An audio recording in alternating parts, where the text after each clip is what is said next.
Warning. The following show features reviews from wildly unprofessional critics operating without the supervision of professionals. The thoughts and opinions held by these individuals are not to be taken seriously and do not come from a place of intellectual integrity. This show doesn't reflect the opinions of Criticless or its users. Viewer discretion is advised.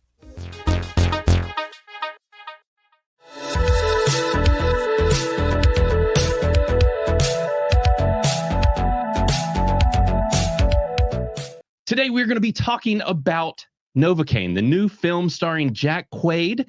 And this is a new action film. The question is, can Hollywood, can they do a proper action film these days? Can they capture the violence? Can they go over the top and not play things too soft or too easy? This is promised to be, the over the top, the return of a film like something like Crank. And so I was really curious if they could capture that. Early buzz has been good, but it's from the critics, who we all know cannot be trusted. We have had some reviews come in already on Criticless, so we will definitely check those out later. And if you have a review in there, we'll probably read it on stream, at least some of it, and call attention to it. So make sure to hang in there for that. But we are going to be touching in on quite a few things today. It's going to be business as usual. We are going to kick things off with our new segment. And then following that, we are going to be talking about some of the news and things happening in the entertainment industry, some stuff we've been streaming, and then into our spoiler-free review, followed by our spoilery discussion of things. But to kick things off, or before we do, then I should go ahead and introduce the bags. Mr. Chris. Greeting. Everlack. Buddy. Kind of shook me a bit. No, yeah, new would do on other normal shows. It's just a different format here than all of the heads in tiny boxes kind of scenarios, because we don't have multiple screens going on. So yeah, I figured out a way, but also it made it so that it muted all of our audio. So good job, Blaine. A real champ. So. Yeah. So anyways, that is the case with that. But we are going to go ahead and talk about our segment that we added a couple weeks ago. I've been still tossing around the name, and I'm still not settled on one. So for now, we're going to call it the Street Trash News. But essentially, this segment is about bringing the culture to the boomers. It's about letting them know about the things happening in the interwebs, on the TikToks, in the places that you might not venture because it's just too young for you. And you're just too old, and we all know. I'm sitting right here, like, Jesus. Yeah, because it really is. He never has any idea what I'm talking about. Now, granted, I think today the stuff that I plan on talking about, none of y'all are going to know anything about, and I've just found this to be very interesting. Now, y'all just do like you have been doing, and let us know if absolutely nothing is happening. But we're going to try and present a screen here in this format, and it's going to be super trippy because I am now echoing, which is why our stuff why our stuff was messed up before. So all right, let's try it, Matt. You're doing it right. Yep, I'm doing it. I got groundbreaking stuff we're doing here on Criticless. Just changing the world here. Okay. One step at a time. One echo in my ear at a time. So all right, cool. All right, so are you guys familiar with this new podcast that has come out? They are an interesting bunch of young men. It's these middle school boys who have decided to start a podcast. Nope. They have blown up and gone super viral, and they've been all over the place, to the point in which they have been on Tim Dillon's podcast. They have been on Dave Portnoy's pizza reviews. So these kids are everywhere. The whole thing is really weird. So I'm going to go ahead and play them on Tim Dillon's, and then we'll kind of go from there. Okay. We've never shied away from having controversial people on this show. Lots of times we platform views that I may not agree with. And today we're having our most controversial guest of all time. At the end of the day, the Tim Dillon Show prides ourselves in sitting down with people, no matter how sick and twisted and deranged their ideas happen to be. And with that, here's the program. If I said best breakfast cereal, Honey Nut Cheerios, what do you say to that? No. What do you mean no? Okay, so That's like agreed. Okay, so the crapping on Honey Nut Cheerios. Yep. So do we agree here? Are Honey Nut Cheerios terrible?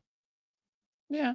I mean, I wouldn't say terrible, but they're definitely subpar compared to regular Cheerios, which are the best cereal ever. Wait. Regular Cheerios. You're saying regular Cheerios Yeah. better than the Honey Nut variety? 100%. Oh, no, I definitely don't agree with that. I don't agree with that either. I think Honey Nut's fine. I don't reach for them. They're not bad. Well, really, we're all wrong because it's the apple cinnamon Cheerios. Those are the worst of the Cheerios. What? Yeah. I honestly don't know. I don't think I've ever had them. What? Those are like the good ones. They have little bumpy things on the outside, the flavory little. You like nobulars? Yes, I like nobulars. I like nobulars everywhere. No, just regular. I like pure bread. Cheerios. Just plain, boring. Cheerios. Okay. Yeah. Give me the just like good for your heart, fiber, enriched circles of goodness. You like your good shit with your breakfast. Sure do. Okay. And now, I can't remember if I said it earlier, but these kids have become known for talking about food. Okay. And it's a bunch of middle school kids that talk about food, and it is blown up. That's like bottom tier. Yeah. Bottom tier? Honey Nut Cheerios, the famous B. Sure, talking about sugar. That's like, are we in like the 60s? Like, do we have any other, what is it like? We're not, first of all, we're not in the 60s. That's an ageist comment that's been made. It is an so ageist tell me what you think the best breakfast cereal is if it's not Honey Nut Cheerios. Cinnamon Toast Crunch. That is very good. All right. Cinnamon Toast Crunch. That is actually very good. Yeah, I mean, that's the thing is, that's not comparable to like certain that are way better, like top tier. There's plenty of things that are way better than any of the Cheerios. Right. So man, now the thing is this whole little phenomenon is very strange because these kids actually blew up for talking about pizza. Now, if you know Dave Portnoy, his whole thing is that he does pizza tastings. Yeah. And these kids did a video about pizza. Yeah. And essentially what happened was they said that all of them, this is 4 boys, the only type of pizza they'll eat is cheese pizza. Well, that's also what Dave does. That's exactly, because Dave is clearly a child. Right. For that to be the only. I mean, if that's what you're tasting, if that's what you're like, I'm tasting only cheese pizzas. Okay. Now, all you're going to eat is a cheese pizza. You're a child. You go sit at the small table. Right. Sure. Well, and these boys all, that's why they went viral, literally, was just saying that they had a conversation about pizza and they're like, yeah, I just can't do pepperoni. It's too much. There's just too much happening on there. It's just cheese. Man. All 4 of them. Are we sure they weren't born in like the Renaissance era? I understand like pepperoni would be an aggressive flavor for somebody who's only had like porridge their whole life. But if like nowadays, that's a little much. But they could still be children. Like most children they look like they're children. Oh, they're middle schoolers. So yeah, if you look at their profile here, they just talk about food. That's what they talk about. They are the MD Foodie Boys. But yes, so they were on Portnoy. I'll play a few seconds.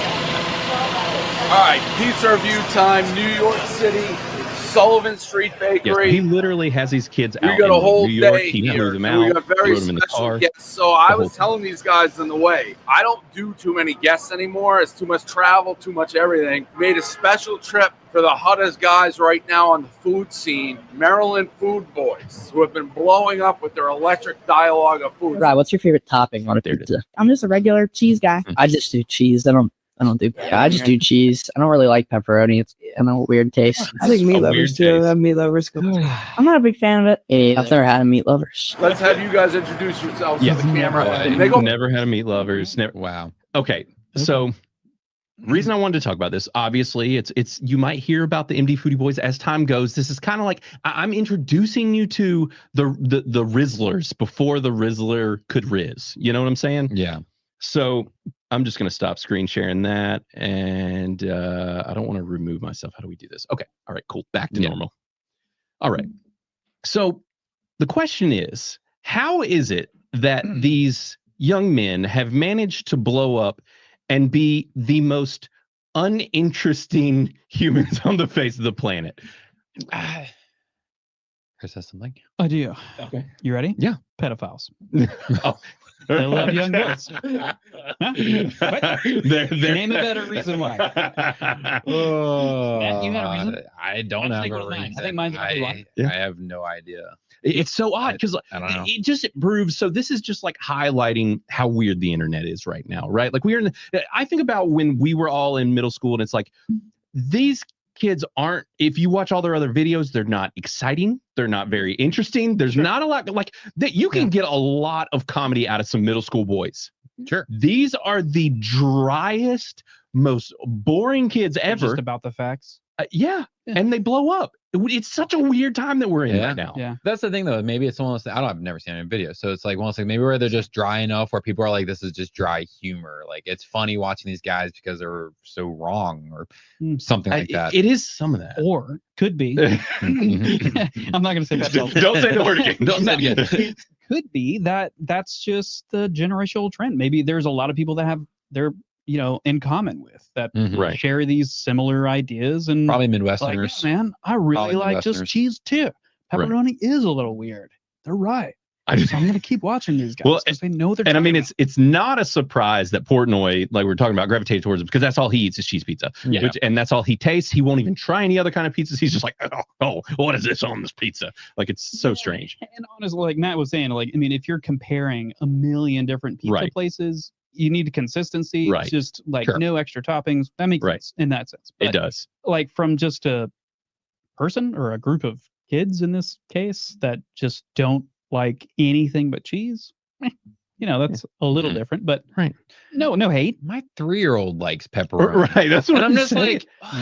like, he hasn't tried other toppings yet. And he that just many loves kids, pepperoni. right? Like to have 4 kids that are all buddies and they're all just like, just cheese. That's all I can do. That's all I can do. That tells you a lot to Maryland, I guess. Yeah, I guess so. Yeah, Maryland Nothing is bad. Right. It's just good things. Suffering palates, Yeah.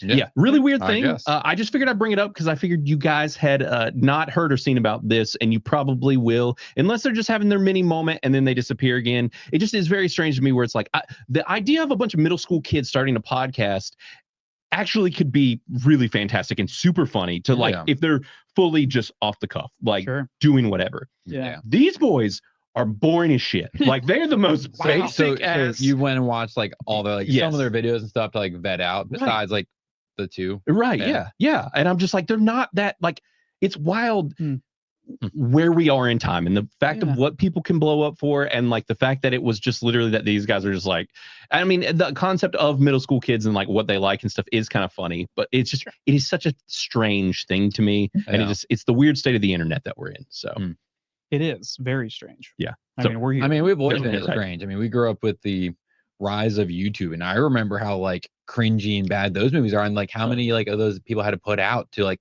gain a following and gain traction. Like it's so different nowadays. You can have a video blow up. Back then it wasn't like that. Right. It was you had to work continuously hard all the time with these terrible videos, and it's just such an interesting different place. Like there probably what happens. One of their videos was a little bit funny somehow. Yeah. It blew up. I think it was literally that one. It was the cheese one. It was just all them being like, nope, just cheese. Yeah, because they're wrong. And that's right. So I think Xena said it in the comment. It's probably some rage bait stuff. Right. And that's probably what it was. They were probably like, yeah, we don't like cheese on any. We only like cheese. Everything else sucks. And the whole internet's probably like, you're wrong. Yeah. You just got 1 million views and 300,000 people that agree with you. Sure. So, yeah. So anyways, yes, that was one I wanted to touch on today because it's just ridiculous. So yeah, but we're going to go ahead and move on into the news. Actually, the thing that I want to touch on first, before I do that, Matt, run the stinger. Do it. Let's do the thing. Oh, wow. Can you do it? Oh, gotcha. Going to the better. All right. So yes, we are going to do the news. So I don't know if you guys have seen, but the trailer for F1 has dropped. Matt, and I don't know, this one I'm not going to deal with the sound or any of that crap, but essentially there's a new film coming out called F1 that's starring Brad Pitt. And this movie, for a lot of people, probably wouldn't sound very interesting, but it's one of those, and I've talked about it on several of the other videos, like the daily stuff that I've done. But if there's a movie that needs to be on your radar, it's probably this one. And even if you're not interested in F1, this movie's going to be badass. Like almost guaranteed. Are you thinking like Gran Turismo badass? Do you think they're gonna do similar things like Gran Turismo Yes. to make it like an interesting movie for uninterested people? Yes, yeah, and you're talking about the Gran Turismo movie, Yes. which was shockingly good, and everyone that saw it liked it.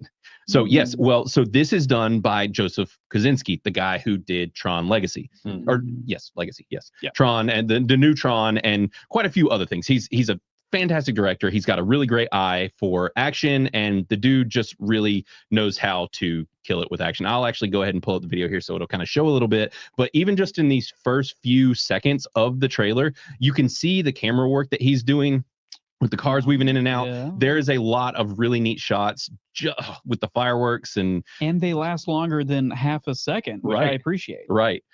There is this movie's going to be badass, and it's one of these things. Obviously Brad Pitt, the dude is a national treasure. Javier Bardem. Yes, thank you. So I watched the trailer for this. Looks really cool. I am pretty excited. Looks like a lot of people going in circles to me. That is not F1 actually. That would be NASCAR. So I mean, yes, kind of still circles, but like. I didn't say those 4 left turns. Right, that's true. Still technically complicated circle. Right. You still end up where you started. That is true. Yeah. That is true. That's unless you crash or die, and then you end up where you started in heaven. Yes. Yes, that's it. That's exactly where they end up. I don't know. Crisco brings up a good point. Yes. Hey, Crisco. Do I? Other Crisco. It was Krasinski did Top Gun Maverick. Yes, he did do Top Gun Maverick. Yeah, this guy's been putting out bangers. Every film he's done has been great so far, and they've all been very well received. So I guess my biggest point in bringing this up is trailer's out. Doesn't feel like it spoils too much. Granted, I only watched about half of it, but it's also just them going. It just shows a lot of car action. So you're like, cool. Well, no, the trailer it continues to show a lot more. Yeah, I just I wasn't going to play the whole thing, but it's clearly focusing on the relationship between Javier Bardem and him, and then this other new driver, this younger guy, and so it seems really cool. I'm excited for it, and it's this year, so it's on June 27th. So this is a big summer movie. This year. Oh, this year. Yes. Sorry. Yes. You said the sheer. The sheer, yes. Like, what's the sheer? But I can't hate on racing movies too much ever since we reviewed Days of Thunder. Days of Thunder, which is the shit. And it was so good. So, like, I haven't seen that other one. Gran Turismo? Yep. Which, I mean, Xena, who has no interest in racing movies, watched it by herself and was like, I freaking love this movie. It's fantastic. Really? It has heart. Okay. Yeah, so you should watch it. What about Ford versus Ferrari? Is that the same thing? Similar? I have no idea. I've never seen that one either. That one I didn't see. I've seen some other good racing movies. None of us have seen it. No, cool. I haven't seen that one. Forget that then. Yeah, there are other good racing movies, and if racing movies are done right, they can be awesome and very exciting, because racing can be exciting, especially if there's crashes, and that's what we all love. So this does look cool, and with the type of cinematography he does and all of that, I'm pretty excited. I think this is going to be a pretty cool movie. So I just wanted to let everybody know, hey, be on the lookout. This is coming out, and looks rad. So next piece of news here is about Daniel Radcliffe. Really? This one's really surprising and kind of interesting, and I'll probably tune in.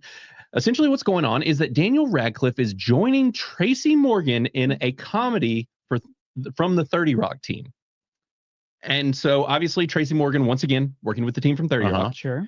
Daniel Radcliffe coming in, but so I will read you kind of the premise for this. Essentially, he is a disgraced former football player. Tracy Morgan is, and he's on a mission to rehabilitate his image. And first off, imagining Tracy as a football player. I'm not here. Obviously, look at my body. I'm not here to judge anybody's physical peakness, but Tracy Morgan does not look like someone who would have ever played in. I mean, maybe he has been working out, because I mean, wasn't it like he disappeared 5 or 6 for a while? Ago? Well, because he had health stuff, right? Oh, he had major health problems. Yeah. So it could be one of those things where he disappeared from Hollywood for a while and really got fit and to deal with the scandal. Like, you just have to be big. Yeah. Right. In some cases. Yeah. And so apparently Tina Fey is attached to this. She came from 30 Rock as well. I'm curious to see, they're talking about some SNL like alum people being involved with this as well. Intrigues me, but also makes me nervous. You know, it's with how things have been of late. So the other thing here is Daniel Radcliffe's aspect of this, which is that he is going to be playing a character called Arthur Tobin, who is going to be an award-winning filmmaker who moves into the house with Tracy Morgan's character and is going to be doing an immersive documentary about the former star running back. Okay. So, yeah. So obviously going to be a comedy. He's going to be, this kind of behind the scenes trying to make Tracy Morgan look interesting, essentially. Okay. So it could be fun. The other thing that makes me a little nervous, though, is that this is going to be on NBC, so it's network TV. But I mean, so was 30 Rock. I thought that was cable. No. No. Well, Yeah. It was Comedy it was Central on or NBC. something. No. Yeah. No, it literally takes place in the Rockefeller Center. It was an NBC show. The cock is everywhere. Yeah. No, and that show was really good. I watched all of it back in the day. Oh, it did. It was on NBC. You're right. Yeah. You're right. No, that's why they could lean so heavily into it. Well, a lot of times there. I was thinking it was one of those scenarios because there's a lot of cross pollination with all these brands. I was thinking it was Comedy Network, not Cartoon Network, Comedy Central. There we go. Because I think that there's Comedy Network. Yeah, Comedy Network. Cartoon. Some of these are under the same umbrella, so it's like they can play that. But no, I think it was pre that. Yeah, really, where they were really breaking them out, right? Bringing them in, I guess. So yeah, I mean, I'm just curious because this sounds like it could be more fun potentially if it was more R-rated and they could push boundaries and whatever. Yeah. And I could almost see it having a similar vibe to something almost like Entourage. And oh man, you don't like Entourage? Never seen it, but I don't. I'll tell you right now. Say I don't like it. Entourage Sounds like a lot of douchebags who put their just their thumbs in their pockets. I feel like they do that a lot. I'm judging people real hard. You are. Yep. Yeah. Just the thumb. You don't ever just put just thumbs in the pockets. That sounds. I don't think I do really either. It feels weird just trying That it. sounds like an I put my entourage. pinkies. I put just my pinkies. Just your Just the pinkies. Yeah, you said your pee-pee. I put just my PP in my pocket. You have. It's that big. It's just over the belt and into the pocket, as one does. Yeah. Over the lips. Yep. It's The lips? There's Was a that little. about lips? There's a little saying about eating food.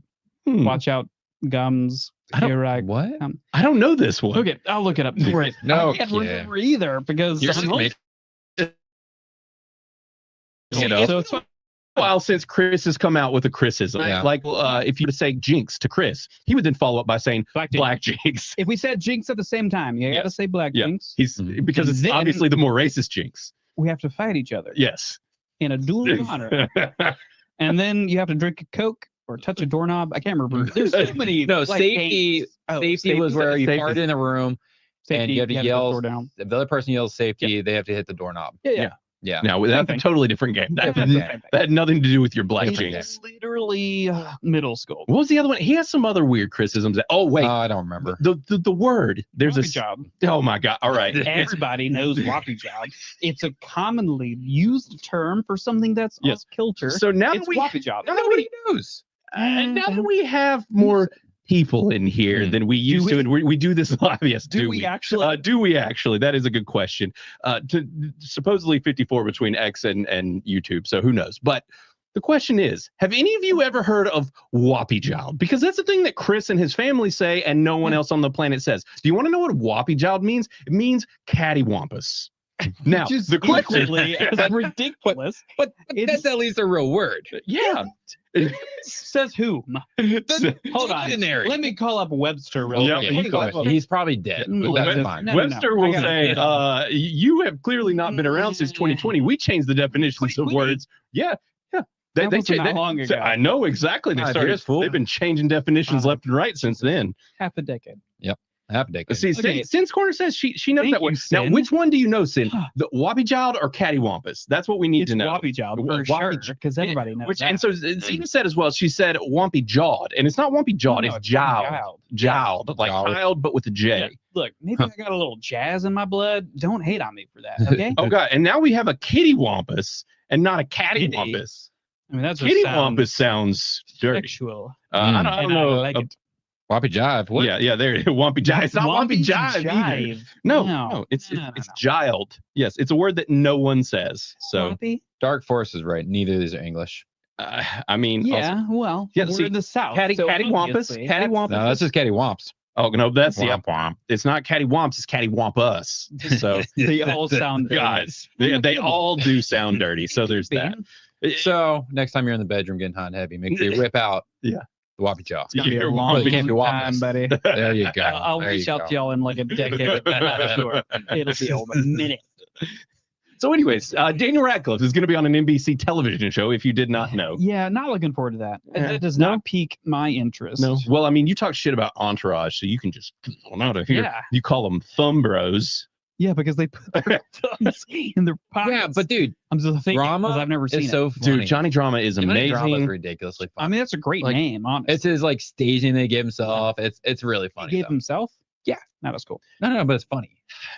It's still excellent. The main reason that Entourage is still amazing, honestly, is because it is the most un-PC thing on the face of the planet. Like it is. Entourage? Yes, it would Yeah, sure. never fucking get made It today. was HBO, right? Yes, it Yeah, was. yeah. Like it is the most offensive. Like even back then it was edgy. Now it's Yeah. just like I'm surprised that they haven't deleted it from the internet. It's shit's wild. What happened to the actors in it? Do they do anything? Nothing. Not Most yet. of them have disappeared. Yeah, most of them. Funny how that works. Hey, yeah, Yeah. the show was on for like 7 seasons. It got a movie. Yeah. It Well, was that's great. because they wouldn't let him finish the show. That's With true. the 8th season, right? So They were- it was make some a weird- movie. So a lot of edging happening. I mean, maybe So edged. Yeah. edged hard. Yeah. So Okay. next up to bat here is that Glenn Powell and Barry Jenkins team on a movie adaptation of a movie or a book called The Natural Order at Universal. So everybody knows Glenn Powell is like The he's the guy. hotness. He's the hotness. He's So hot. the sexiest man alive right now. Like Yeah. if you're gonna make a movie, you need Glenn Powell in it because you're gonna create man boners and lady Mhm. boners. That's Yeah. right. All the boners. There'll be wetness everywhere. Balloons so much. So yes. Now instantly though, I became uninterested because it's by the same guy that did the Mufasa movie, which did not that much, and then he's done some other stuff too. But just so that made me a little worried about this. But they're not saying a whole lot about it. They're basically the interesting thing here is that they just picked up the rights like literally days ago. Oh, well, it's interesting because they say here it's literally based on an upcoming novel. Right. So, the book's not even out. right. Whoa. Yeah. Yeah. They're literally like, we're going to go and make a movie Yes. about a book that we don't know if it's going to do well. Right. Like the book could be garbage and they've already like hitched their wagons. Right. And so what was the movie that I joked? I gave it a really high score, even though I shouldn't have given it a high score, but my whole review turned out to be about what's her face's dump truck. I don't know. Oh, Y'all- the redhead? Yes. Yeah. And Oh, she I was, know that dumb truck. Yeah. I mean, so it's all you gotta Argyle. Argyle. Right. Yeah. So this also happened with Argyle, where Argyle wasn't even out yet, Mhm. and which everyone has accused the book and the movie of being written by AI. Yeah. So Could be. Probably. these scenarios are getting weird, where it's like books don't come out, and clearly the publishers start shopping the rights before the books even drop, which is just such a strange thing. And all of this is just a weird trend in Hollywood that's been happening lately. I mean, clearly, Glenn can kind of be in whatever he wants at this point. Right. So, Yeah, you can. I mean, clearly this has interested him to some degree, right? I would think. Yeah, because that's the interesting thing. And he's got a lot going on. I mean, we got Running Man later this year. Yep. I'm sure he has other projects. He's coming filming out. Running Man right now. No, it's coming out. Well, yeah, no, This he's year, currently like- filming though. That's what they say in this article, at least. They say Oh. he's currently shooting Running Man right now. Hmm. It was So a short edit period. Yeah, Yeah. talk about Yeah. ballsy for them to say it's coming out this year. That's gonna Right. get delayed. I feel like it might as well because Yeah. it does not. I'd be shocked. And apparently, he also has a Hulu series coming out called Chad Powers. He is a Chad. If there was ever a Chad, it would be. Right. But he's a sweet chap. He's the sweetest Yeah. of Chads. He's not like an asshole. No. You can have sweet Chads. You can. You And can. they're called Keith. Oh, that's a Keith. I don't know. I just made it up. It could be. Okay, well, Keith. Sure. He's Keith. All But- you Keiths out there, you're sweet chads. Yeah. So Maybe. this part of it they're saying is the reason that he gravitated towards it is because of this director and the fact of the things that he's been tied to, and he did win an Oscar before doing Mufasa, and so they're claiming that that's the reason that he jumped on this project. And I don't know. I've never seen any of Barry Jenkins movies, but I don't know. We'll see. This could be cool, and I like a sci-fi thriller. So they're billing it as an elevated sci-fi thriller as well. But all they've said is that this is going to be revolving around the pursuit of eternal life. Okay. That's all we know. Well, So Hmm. eternal That life. tells me nothing. Yeah, Yeah. doesn't really tell you a whole lot. So Crisco was talking about an Oscar-winning filmmaker making a movie about a sci-fi book that hasn't been released yet. Yes, exactly. Mickey 17 vibes. Yeah, big time. Yikes. Yes. That scares me. Right. If it's got Mickey 17 vibes, I'm going to avoid that, which it didn't sound interesting to me to begin with. But, yeah, I think Crisco just kind of means like if something similar happened over there. Right. Yeah. They took a book that was newly published or hadn't been published yet and ran with it as a movie. Sounds scary. Yeah. Right. So yeah, this I can't say I'm exactly excited about, but I thought it was interesting. Obviously, like I said, Glenn's the hot ticket right now. I'm curious to see all the things that he does. Maybe the trailer comes out and it looks awesome and we're all intrigued and want to go see it. But it's going to be a ways down the road because this has just happened and the book talking. The ink is still wet here. Next year, if not 2027. Yeah. God, right? Jesus, I know. Seriously, I don't even want to think that far away. So. Right. All right. Well, you guys want to go ahead and jump on into what we've been watching lately? Bro, let's do it.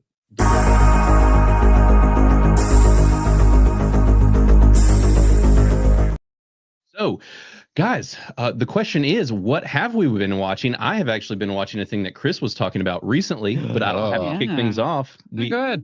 We touched on it. You can. You've been touching it. You've been touching a lot of things. I touch on all the things. You know what I'm saying? For the show, buddy. You know what I'm saying? This is. Oh, okay. Yeah. Okay. All right. Yeah. So Severance.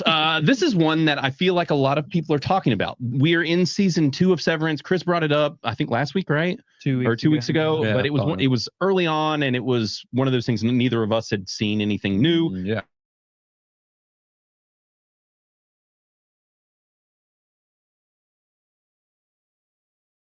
But if you have not seen Severance or don't lower burn, but an extremely interesting concept. Essentially, it's about you having a work self and a home self, and you have something in your brain that essentially makes it to where you become a different person or a different version of yourself that knows really nothing of the outside world. Yeah. And all that version of you does is go to work, and then it turns off, and the home you is the home you. Yeah. Mm-hmm. So, and as terrifying as that sounds, they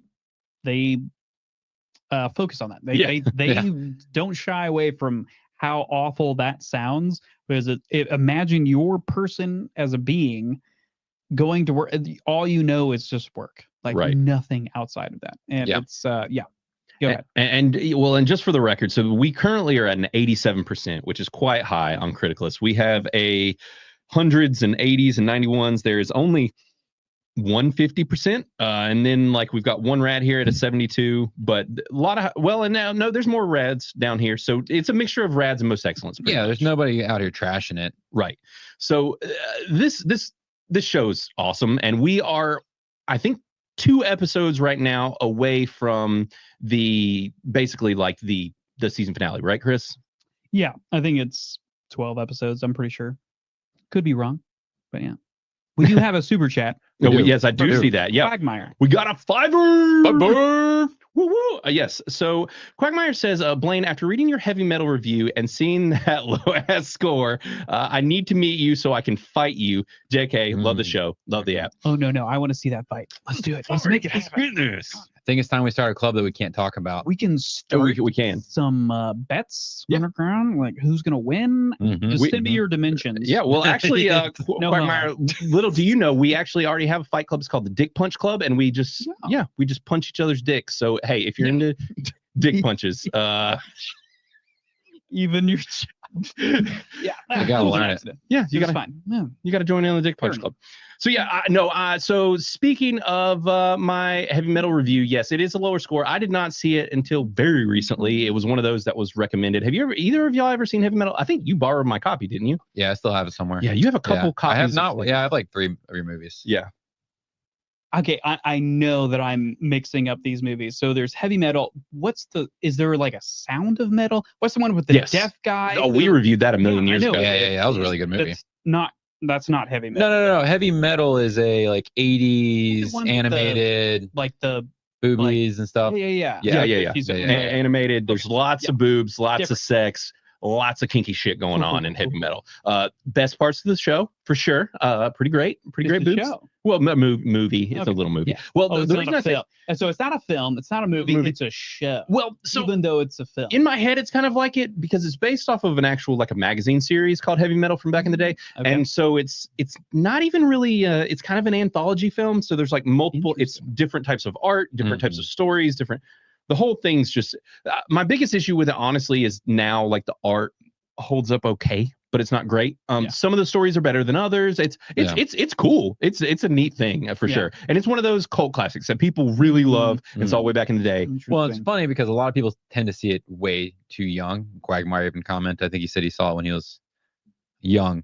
Right. And I was just like, yeah, that tends to be what happens because they didn't know what it was, and they just put it on because it's animated, especially back in the 80s and 90s. Like, oh, it's animated. Yeah, nice. Yeah, it's like that old 80s animation. Okay. Yeah, gotcha. Yeah, cool. So yes, he said it's a French comic style. So yeah, it is. It's cool. I would recommend checking it out. I don't know if it's easy to get a hold of. I had to literally buy it to watch it, and I had multiple people recommend it. Well, yeah, unless you're. Oh, I've got some sales, maybe. Yeah. Some Jolly Rogers happening. Yep. Sail in the Seven Seas. So, yeah, it's a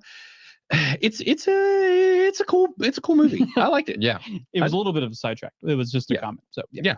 So anyways, but yeah, so back on Severance though. Severance is cool. I'd say check it out, but also it is a heavier vibe show for sure. You gotta like, it's almost, you do it in doses. Granted, I've been blowing through season 2. Season 2 is fantastic, but this show has done what it's notorious for in season 1, which is really like, they give you some and then they just give you 100 more questions on top of the little bit that they give you. And you're just like, what is happening? Yeah. Which is what's really enjoyable about it for me is like the mystery of like trying to solve out like what's happening, like what's going on in the world, what are they doing, why are these people here? I think the mystery of it, I feel like they're maintaining that, and they know that that's kind of like their hook. Yeah, and hopefully they'll maintain that. And if they do ever reveal what the like entirety of the mystery is, that'll be the end. Hopefully. If they drag it out like fucking, what is that, Walking Dead? Like, or it'll be Westworld. Because I mean, I feel like Westworld was kind of like that. It had the intrigue in the first season, and then eventually they revealed. And then I feel like after that, it kind of went downhill. Yeah, true. I agree. Yeah, I want the mystery. I want the intrigue. Yeah, give it to me. Yeah. It's a cool show. I'm excited to see where it goes. I'm curious to see how many more things we have answered by the end of the season, and then how many more questions we have. The other thing is, if you don't know, this show is actually it's directed by Ben Stiller, and he has done an excellent job with it. He's not technically the creator, but he is kind of the mastermind behind I think a lot of the like aesthetic and vibe. And the show does have a vibe. It is like an indie film on steroids. For sure. It's a very interesting thing that you would never expect from someone like Ben Stiller. Yeah. Whenever I'm feeling like in my feels, I'll try to watch it. Right. Yeah, it's interesting. I mean, it's not. I don't get that kind of like, it's not going to make you cry. No kind of situation. If that's what you're talking about. No, I don't think it's gonna make me cry. You just mean I have to be in the mood for something heavy. Okay. Which is never. And there are some laughs in the show. It's not to say that it's like endlessly serious. There's some funny stuff, but it's kind of a drier humor type of thing. The cast is great. Adam Scott's in it. He's typically done funnier things, but he's definitely in a much more serious role here. Yeah, but Julio. The whole plot of the show surrounds around the fact that his wife died, and that they are he's dealing with all of that. And the reason that he got what's called severed, where you could have a work self and a home self, is literally just to escape life. He's just like, I'm just fine, sever me, whatever. My wife has died. I'm escaping life. Yeah. And so it's hard to talk about this though, especially in season 2, and not talk about spoilers. Right. So sure. But I do recommend it. Season 2 has had me hooked, and I'm ready to get to the finale and keep trucking with it. So, yeah, this is a cool one. But so what else have you guys been watching? What have you guys seen? So I've only actually watched one thing. We're on vacation, and so when we go on vacation, my son does this thing where he just randomly decides he wants to watch one movie, and we'll watch it kind of whenever we're just chilling on vacation. And it's just really random because it's normally something he just hasn't seen before, and we'll just kind of try to find something different, and he just normally latches to something. So he latched to Ultraman Rising. Oh yeah, you were talking about this last trip, and I've never seen anything Ultraman. My introduction to Ultraman was Ready Player One, Sure. Yeah. At the end, they take the form of Ultraman in the book and not in the movie. Right. And so I didn't know much about him besides that. I've never watched the old Japanese shows. Kind of I know some Power ones. Rangers adjacent kind of vibe to it, isn't it? But like a single individual. Yeah, it's one individual that can get larger and turn into Ultraman. Or like Ant-Man. Kind of, yeah. It's more of like an Ant-Man kind of hero. Right. But he's an alien race kind of deal. I don't know much about him. This movie doesn't really dive into that too much. Okay. Apparently, this was a standalone animated movie.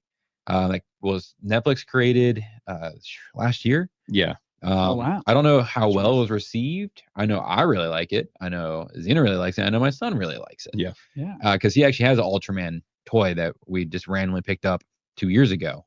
And he was like, Ultraman. And so, and Ultraman does this move where he goes like across to shoot a laser out of his arms. Sure. So my son's just running around all vacation. Ultraman. And Ultraman was a plot point in Ready Player One back with the book. Right. Right. But and so this is which is it Ultraman Rising or what's Ultraman Rising? Which it says that there's 3 seasons of it. No, So there's an animated show called that. There's another show. I can't remember what the show's called, but there's also a show. Maybe that's on Netflix. It says there's 2 things on Netflix. Okay. Oh, I found it. Okay. It's an hour and 57 minutes long.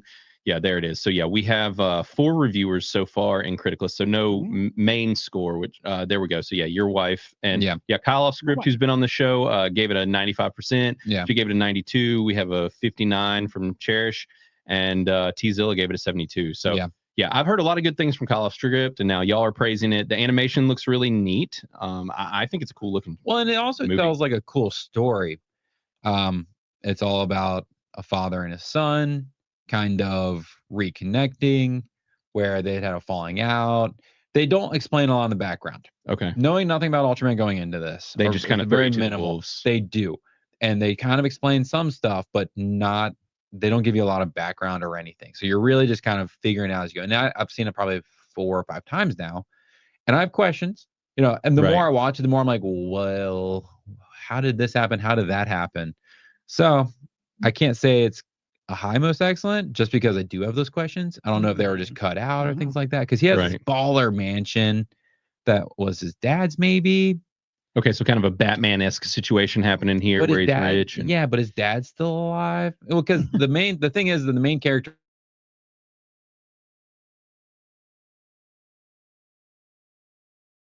is a famous baseball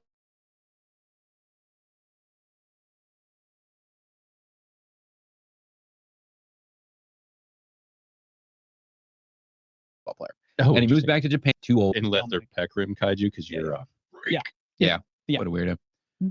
But anyways, it's more like a Godzilla kind of thing, or King Kong, where they live off on an island and they come and attack the city every once in a while, and Ultraman would fight them just for fun. Yeah, I mean, they don't talk about why they do this; they just do it. But this movie is really good, cool, and it has a good message, and it's about fatherhood, and it's cool. Nice. So I definitely recommend it. And your son enjoyed it. Yeah. Yeah. And my kids watched it and liked it a lot too. They have seen it. Okay. So they really dug it. They were telling me about it. Is Ultraman the dude with like a red and silver outfit, helmet? Mm-hmm. Yeah. Yep. That big eyeballs. Yeah. Dude, he kind of looks like one of my favorite movies. I don't know. He's the very Rocketeer. Oh, the Rocketeer. It's a very similar outfit to the Rocketeer. Yeah. Which I'm sure Rocketeer. Neat looking character. They've kept him pretty much the same over the years. I just always think of Power Rangers when I see him because he kind of has a Power Rangers-y look to him. Wasn't he a villain in Power Rangers? He looks like he could be, but no. No, I mean, like honestly, like I have no idea. I don't think so, but I could see them doing that simply because I doubt it. Was Power Rangers originally Japanese? Yeah, it was. Or was this American? I don't know anything about it. Power Rangers initially was a Japanese type thing that they then Americanized. Yeah. So, okay. Yeah. I don't know. I have no idea if they're tied together any sort of way. Yeah. But it's just a good movie. It's nicely animated because it does have really cool animation. And it's a movie. Yes. Okay. Yeah, it's just a movie. So and it's on Netflix, so you can check it out there. Yeah, that's Ultraman Rising. So Chris, what you been seeing? What you been doing? Nothing. Nothing. Not a thing. It's only been a handful of days. And I've watched nothing. I did try to start a few things. Okay. I watched 10 minutes of Reacher. Yeah, you fell off. You were like mad about him like killing a cop or something in the season, and you're like, no, bro, literally. You got to keep watching though. Do I? Yes, and I'll explain that off Are you camera. gonna make me? Okay, so are you higher on the show now? Or are you Oh still... no, I haven't seen any new episodes. Oh, okay. Kyle loves it. Yeah, he says it's the Like, best season so far. Yeah, he puts it above season 1. No, he's wrong. Which, That's fine. which has Season 1 is the best. Encouraged me to continue watching, but I literally put 10 minutes into it and something else came up. Yeah. I had to jack off or whatever it was. It was more important than watching the show. And I also tried to watch Waterworld. Oh yeah, classic movie. That's one I've never So seen good. all of. I don't know You've why. never seen it? No, I've never Yeah. seen Waterworld. This is one of those that I've never Brother. watched. I don't know. I've stayed away from it for some reason. I don't think I've seen the whole thing in one sitting, but I used to throw it on every time it was on Sci-Fi Channel or whatever. Yeah. I remember being in a hotel watching it, going like, "This It is is so a cool." hotel movie for sure. Yeah, Or a homeschooled movie. Like Yeah. that's Yeah. like it's public cable, if that's a thing. No, but I haven't watched really anything. Like I'm very boring right now. So yeah, I don't have anything. Alrighty. Yeah. Well, Sorry. no, you're good. You're fine. You can Well, move on. I will mention. So I have been seeing some things, but lately I'm on all these different shows. So I've mentioned before, but it's like it tends to be a lot of my time is spent watching movies for shows. Mhm. But I don't know if you guys have seen it recently. We talked about it on Bro Science, but The Punisher from 2004 yeah. is still the shit. Yeah, bud. It's Yeah. so still good. great. Fantastic. Yeah. So It we started off great. Yeah, that movie's awesome. It is so hard to find and so Really? hard to watch. Yes. Oh. It is like streaming nowhere, literally. The only way you can get it is if you buy a digital code on like a device, and then you get the code and put it in Fandango at home and then watch it on there, unless you're pirating it. Yeah, let me give you an or. If you're okay with the rowing a little bit, Yeah. you know, Yeah. it's just Which I think is deserved when they do this kind of crap. Like, I don't even care. Yeah, Like, I'm it just really like, is. come on, guys. Like, they aren't, this DVD isn't even in print anymore. Like, so buying it's even a pain. Yeah. Like, and I do own it physically, but it's like, it was hard for people to get a hold of. But we did have 30 people come in and review it for Bro Science, and we are back up to a 81%. So it's still almost excellent. And if I don't know if y'all realize this, but this movie is at like a 20-something% on Rotten Tomatoes by critics. What? dude, Yes. it's so good. Yes. Oh, critics are so dumb. Dude, I was just like, say what? And it's probably, I probably knew that back in the day Yeah. because there's so many movies like this that I kept cataloging through the years where I was just like, another reason to hate critics. This is another reason to hate them. Dude, And- yeah, because I love that movie. I still I think don't know that's the anybody- best Punisher. Right. Personally, I still think it's the best. Well, I mean, the TV show with John Bernthal.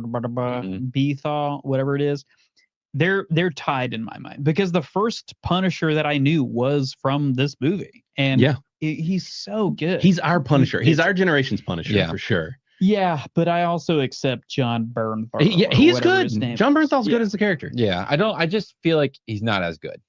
For Right. whatever reason. And maybe it is just because that was my first Punisher also. Yeah, But Yeah, I mean, told you, X- it's a hell of a drug. X-Wing on Bro Science literally is like, he said that he has refused to watch the show Mhm. because Thomas Jane is so much his Punisher that he's like, I refuse to see anyone else in this role. Like, I Yeah. don't even want to see it. But I mean, I will say, I still like Bernthal's Punisher. I think that show's great. I mean, the fact that I was able to get my wife to watch it and enjoy it and was like all in speaks a lot for how good that Punisher show is. Yeah. What, the TV show? Yes, the Yeah, TV yeah. show. Because it is just that good. That is impressive because Yeah. it's pretty brutal. Yeah. Like, And it's a there's very like lot of- macho, manly show. Yeah. Like it's, Yeah. and I'm curious to see because we have heard that he is going to be back in this new season of Daredevil. Mhm. I have not watched the new episode. Supposedly he's teased a little bit, but it's in like a vision or a dream or something. Mhm. But I have not watched that one yet. But I think we are going to get him full blown in this series. So Yeah. We Yeah. do have Quagmire. yeah, we do. Quagmire dropped a super. Yeah. Yeah, he. I think Matt turned it off, or I turned it off, and he turned it on. So yes, he's watching Firefly for the first time. Wow. Heck yeah, Dude. You're a big Firefly fan, right? Love Firefly. Yes. Yeah. So good. So welcome and enjoy. It's real good. And then you get to enjoy the movie. Serenity. Which is also Serenity. really good. I think I honestly I watched Serenity before I watched Same. the show. I did too. Oh, okay. And it didn't hamper matter. anything. It was It's still an awesome really- movie. Yeah, it was still really good. So Yeah, you'll have to touch back Love it. in, review Let it in us the know. app for sure. please do. Yeah. And yeah, let us know what you think. I'm really curious. I don't know that I ever finished the television show, and which I was one of those Peasant. that I know. I was one of those that saw the movie first, went back and watched some of it. I think it was one of those scenarios where I was watching it on streaming and then it disappeared, and I was like, well, all right, I guess I'm not watching anymore. But like, as because I can't remember the movies after the fact, so it's like you already know kind of where the season lands because if you watch the movie. As far as like people being alive, there's a lot of story and background that gets built in the TV show, right? But the movie, it's still really good. They continue it great, and there's a lot of sad moments rather in the movie. Yeah, sad movies in the moments. In the moments, yeah.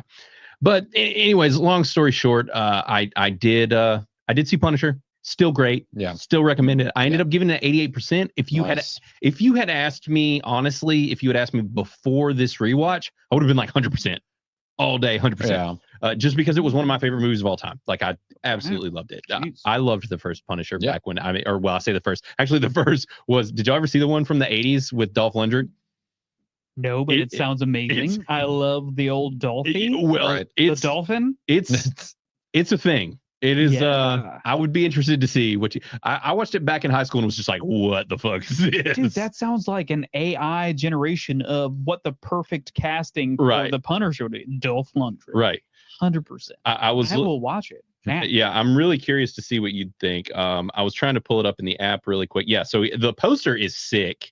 By the way, my stuff's running slow here, but I do have it pulled up in the app. Yeah, the poster is badass, and he's young in this. There you go, Chris. Oh yeah. I need to watch it. I have not seen that. Sexy man. And it's a sick poster. All leather. This movie is no reviews. No, it doesn't surprise me. This isn't exactly a popular movie, but it is very of its time. I mean, this is some amazing 80s looking awesomeness. And I mean, about like late 80s, like 88.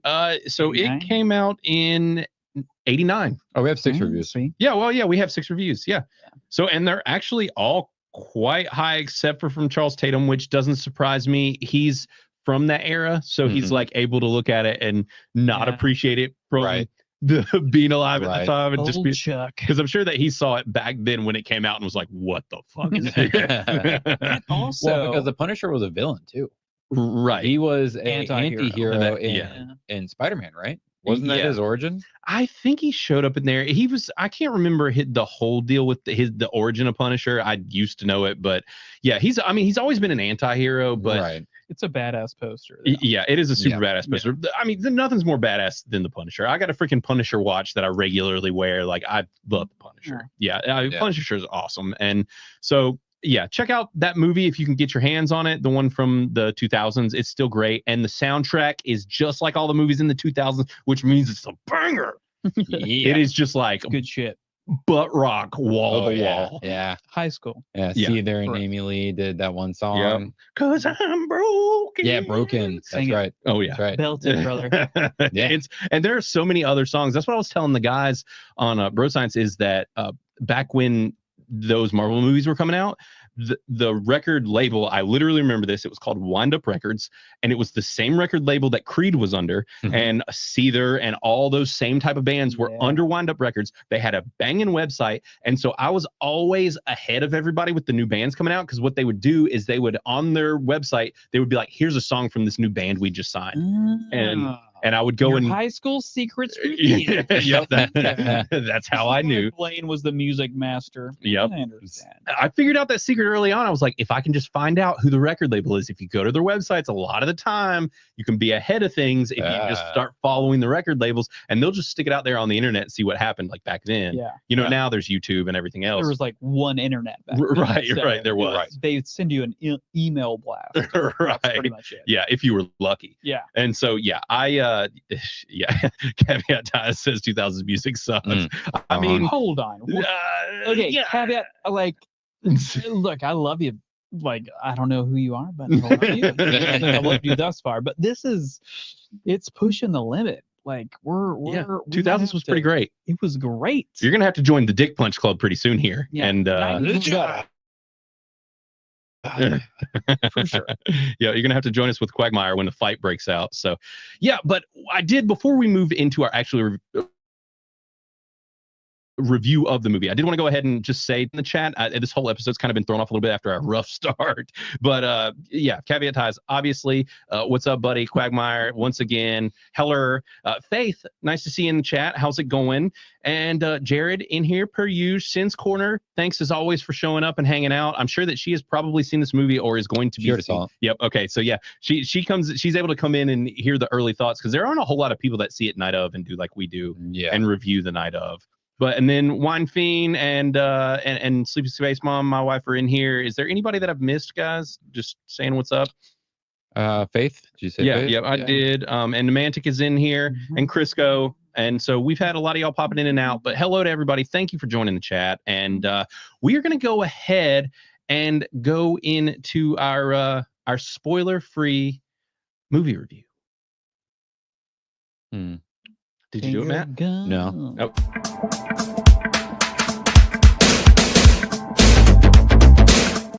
He's slipping, guys. He's he just waited until there was silence and then pointed at me. Is what happened, and I was not on the page. It's okay. Oi. It's okay. I was on the page, so I got it. We're still figuring out these clips, but we got it. We're big boys. We can figure it out. So we're going to be reviewing Novocaine, guys. This movie just came out today, per our usual new movie reviews. So we just got out of the theaters before we came in here. This is billed as a thriller action adventure comedy, which I think is appropriately labeled. Thriller's a little bit of an odd label on that. I was going to say that's a little bit of a stretch of a thriller, but so because it's real laid back. Right. Honestly. It's real laid back. Yeah, it is. Super laid back. What it is, like it's pretty laid back. Interesting. Yeah. Interesting. Okay. All right. Take on it. And I hadn't actually looked into who made this, but the director's name is Dan Burke. And so he is the guy who co-directed the film Villains, which I've actually had on my list for a long time. It's streaming everywhere on the planet, and it's starring Bill Skarsgård. And Mika Monroe. So the two of them had me interested and were part of why I wanted to see it, but I still haven't watched Villains, so I might have to after now seeing Novocaine. But he's who's directing this. We've got Jack Quaid starring. It was an interesting conversation because we weren't planning on reviewing this. It was on our radar, but we were just kind of like, we're going to do The Electric State simply because a lot of people are going to have access to it. It's Netflix's biggest budget movie ever, pretty much. If not, I think it is their biggest budget. Yeah. Okay. And so I've heard, with Chris Pratt attached and just a lot of big name stars, big concept ideas, and a film that should come out in theaters and then didn't. But instead, they're dropping it on Friday instead of Thursday night. So we were like, well, now we're reviewing Novocaine. Yeah. So here we are, and we have had some people see it. I'm not going to show those reviews quite yet. Well, we will talk about those, but so like I said, this is our spoiler-free review, so you are safe if you have not seen it, and we will give you guys a complete and total warning before we get into the actual spoilers of this. One thing I wanted to show, Matt, if you want to put it up on screen, is a poster for this movie. I don't know if you guys have seen this. It says, meet Nathan Kane. He can't feel the pain. Nice little rhymes there. But I saw this and was instantly like, holy crap, I know this poster. Because it's the poster for North by Northwest, and which is a classic film from back in the 50s. So the posters, it's a really cool concept and idea they did. They really leaned into like the retro vibes. It is so similar. And whoever had the idea for that and the inspiration, I thought was cool. So when I saw the poster, I was like, oh, that's good on them. That's a neat like homage to an older movie. So yeah, I just wanted to point that out because I don't know if anybody else had caught it yet. So this movie is about a guy named Nathan Kane, given the Novocaine spelled with an E at the end, and clever little wordplay that we didn't put together until after we sat down in here. Well, Chris did because he's clearly the most intelligent, the most autistic. Sure. And so the plot here for the overview is when the girl of his dreams is kidnapped, every man Nate turns his inability to feel pain into an unexpected strength in his fight to get her back. So that's the plot there. Now, the funny thing here is I find one word, and Matt is going to harp on, which is everyman. Now, if you know anything about Matt, if people get typecast too much, Matt is going to get out his pitchfork. And so the question is, did this movie survive your pitchfork? Because Matt was worried about this movie being typecast, and he's not wrong. They keep typecasting Jack Quaid. They do. Yeah. Everything he is in is the same. It's slight variations of the same character. Yeah. That's all it is. This is alternative universes where Jack Quaid plays the same. Right. Okay. Same character. Boy. And there is another character in this movie as well that is extraordinarily typecast, who is not shown until later. Yeah. I won't get into, but he plays also the same character he is in everything. And so there are two very typecast people, but could you look past the typecasting, Matt, and were you able to enjoy this? Where are we sitting? Oh, God. on me. Oh, no. Hold on. My number is going down. Let's see. This is my building the tension. Yeah. It's okay. Okay. Yeah. Right, No, I did okay. not. Like, you guys were like cackling and like knee slapping. There were some things And I would that not. happened. No, that's I typical, did probably like a third of the amount of laughing you guys did. Well, that's typical, true. though. That is also very typical because you don't think anything's funny. Yeah, I just feel like some of the comedy was overplayed in this movie, and just some of it just didn't land for me. So I'm debating between, I think, like a high, decent, low rad. Okay. Is where I'm settling with that's this one. bad. No, no, I just really wanted to hype it up. Since Blaine, that's totally since Blaine hyped this up, I was gonna then build it up a little further. I'm curious what Blaine is going to give this. Yeah, I'm glad you liked it though, Matt, because I was worried. And it wasn't bad, and like he is typecast again. Yeah. It is him, just another version. It's basically an alternative version of Huey from The Boys. It's literally that character. Yeah. Like it 100%. is that character. Yeah. And it's super similar to his character in Scream 5. And he was in Companion recently. Yep. Now, granted, well, they're just variations. I think Companion has been the most different role that I've seen him in. Yeah, between this and Scream, Companion and Scream are very similar. Yeah, but so he is in a bit of a different role in that, but they do just keep typecasting the crap out of him. So it's a problem that Hollywood seems to have and they can't get over. But I will say, I do like him a lot still. I do find him to be an appealing actor, but I do want to see him do different things. Yeah.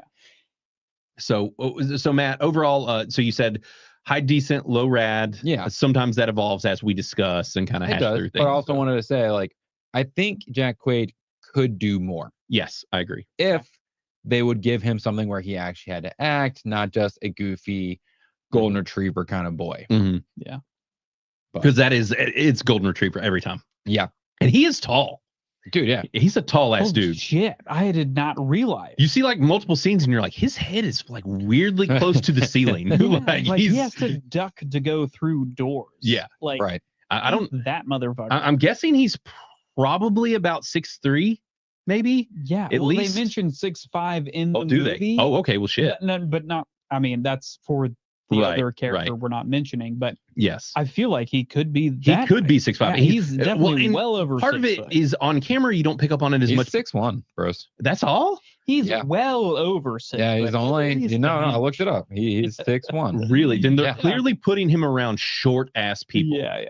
Which might be the case. Because he looked tall as shit in this movie. Well, there's that one scene where he stands up to the person you didn't name, and it's definitely like a when he was Voldemort. I can't it's Voldemort. He's cat's on the bag. Alert. Well, and the female lead, Amber Midthunder, her character, I'm guessing, well, not her character, but her as a person, I'm guessing fairly short. Because there was some scenes with her too where I was like, shit, he looks tall. So yeah, I guess they're just really playing into the camera work and like leaning into him being really tall. I don't know. So because 6'1" isn't like a giant, by any means. It's got an inch on than you. Yeah. So ish. Yeah. So yeah, she's 5 1/4. Okay. 5 foot 5 inches. Okay. So she's short too. So interesting thing there. So Matt likes it more than we expected. Yeah. And it was funny because in the Criticless cast group and also in our chat, Jared was predicting all of our opinions for this movie. And he actually had guessed that Matt was not going to be as crazy about this. Okay. And I mean, this isn't a movie I would probably rewatch.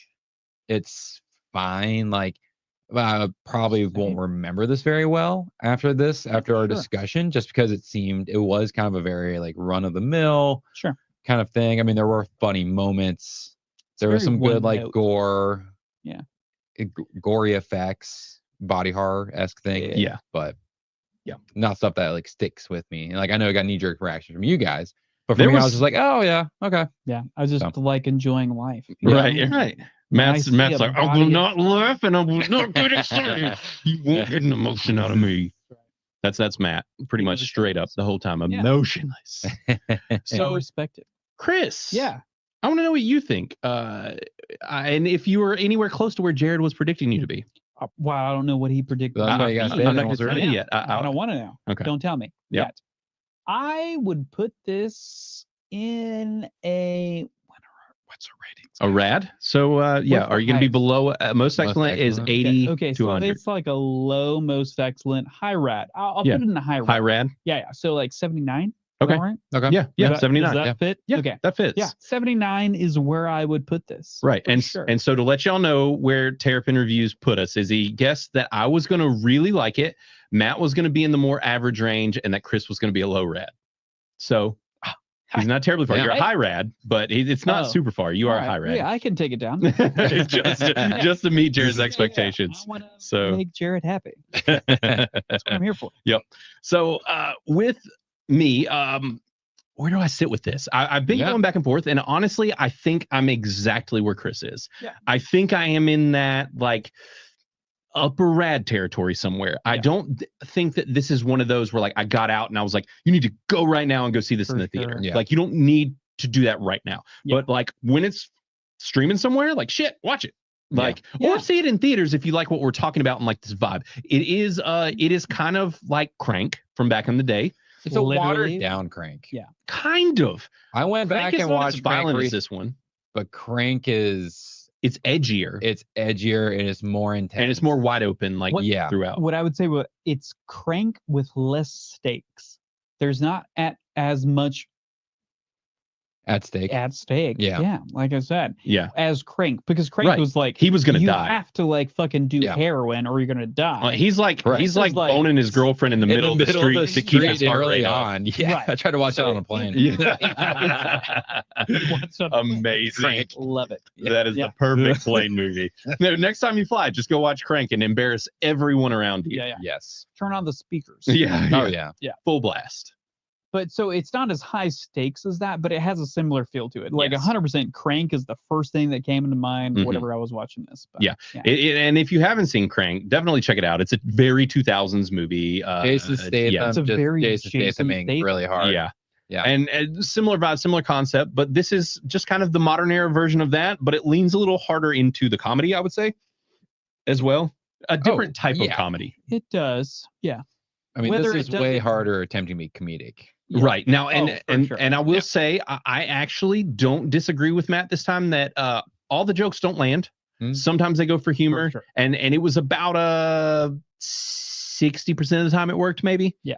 So I mean, they weren't all the jokes weren't there, but there were some funny ones. There was some good bits that caught me off guard. But actually, what I like the most about this one versus something like Crank is that I think that this is more intelligently written. For me, there were some moments in this that I did not see coming, and some things that they did where I was like, oh shit, like I wasn't expecting that. And they weren't like life-changing, but they surprised me, and the story went places where I wasn't expecting it to go. Now there is a place where they think that it's going to be surprising, and it's not surprising at all. And I can't talk about that right now, but there was one surprise for me in this. Everything else was very predictable. Which is fine. You can still enjoy a predictable movie, but there was one surprise, and I genuinely enjoyed that one surprise. I'll be curious to what that surprise is. Yeah. But this is one of those movies that's comfortably surprising or unsurprising in a surprising way, where like you kind of know what it's going to be, but you're like, okay, that's fine. Like it fits this movie. Like I don't want this movie to be like it's not genre breaking. It's not trying to be anything that it's not. Like it wears what it is on its sleeve. And so the thing here too is with all of the comedy, all these things, you have to be okay with violence. But honestly, when the violence starts, I was like, fuck yeah. Like they aren't playing. Like I was actually happy because we don't get a lot of movies like this anymore. Like the first bit of violence and they're like, you're about to watch a bunch of cops get murdered and like just watch like regular people get shot and like to where that some of that stuff actually was, I was like, oh shit, like they're gonna go there where a lot of movies nowadays they would like play it soft and not really go there. This movie was a refund the police propaganda. It really was. Well, I don't know. It doesn't exactly make a refund. That's it is. Love it. It's pretty good. Yeah. There are some moments that that are genuinely surprising with like some of the violence, especially if you haven't watched the trailers. They do show a bit much in the trailers, but there are they do some kind of crazy stuff because the whole premise here is that Novocaine, which is Jack Quaid's character, cannot feel pain. And with that, you get to lean into a person having a lot of awful things happen to them and them just not care. And some of that plays very unpredictably. Some of it plays very predictably, and you see it coming from a mile away. Real funny. But it's still funny. Good. It's still There's some really unfunny parts in it that they try to make fun. Right. Of. Like, I feel like the forced jokes are just, they miss, but there's some really good points that it seems like there are multiple writers and one writer knew how to weave jokes in there without having to say them. And there was another writer that was like, this is funny. Someone's gonna like it here. Kind of like the random joke when he was like, he's a prepper. Gross. And it's just like, what? Like what's wrong with it? Like, are you just like signaling to like a certain audience? Like what did preppers do to you? Yeah. Right.